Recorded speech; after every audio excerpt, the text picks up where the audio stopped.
So I'm walking along the South Fork Trail right now, and I wanted to show you the results of a week-long trail building seminar that we had. This is one of the pieces of equipment that was used to build a trail that I'm going to show you. Small pieces of equipment like that, plus some hand tools like these, were all that were used to build this new section of trail that I'm going to show you. It was all done in less than a day.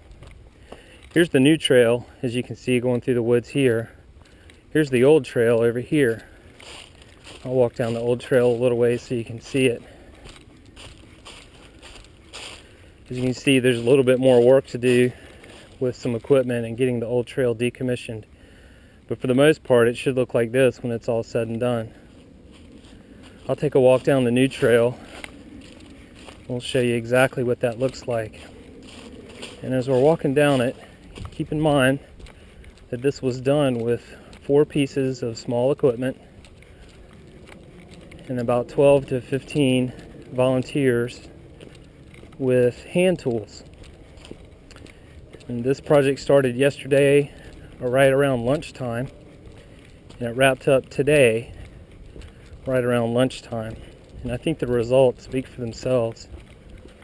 This trail is a more intimate trail. It doesn't have rock on it, so it's a little bit easier on your feet.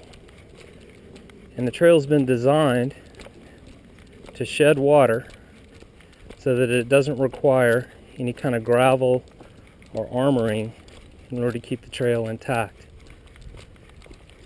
And as we walk along here, you may be able to see like areas like this.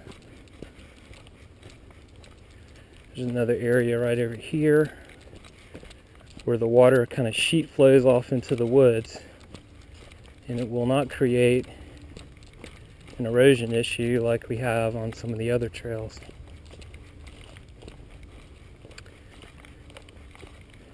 The trail feels very natural. I mean, you can still see that there are some marks from the machinery. But given the fact that this was raw dirt, even just this morning, the restoration with the leaves and the sticks and branches being brought back on, and all of the soil being used on the trail, even though it was moved around fairly significantly, I think the results are pretty impressive.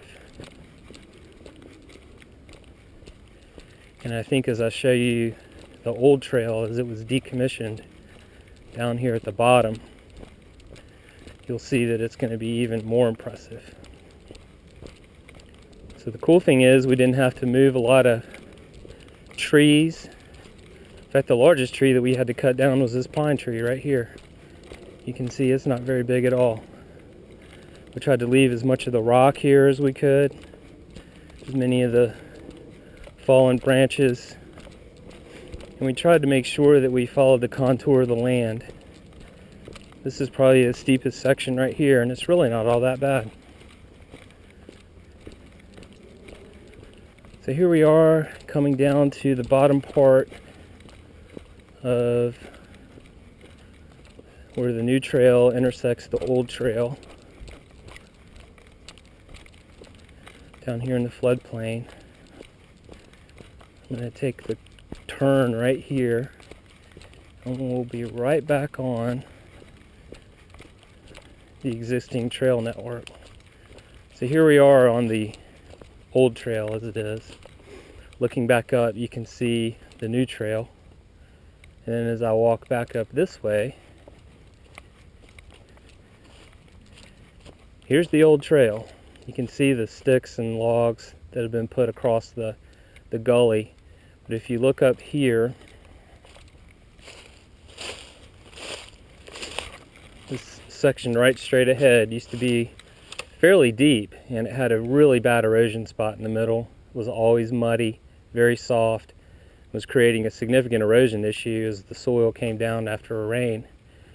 But now, given the fact that there's been some grading done in here, the ground's been broken up, we've placed a lot of this natural wood and vegetation back on top.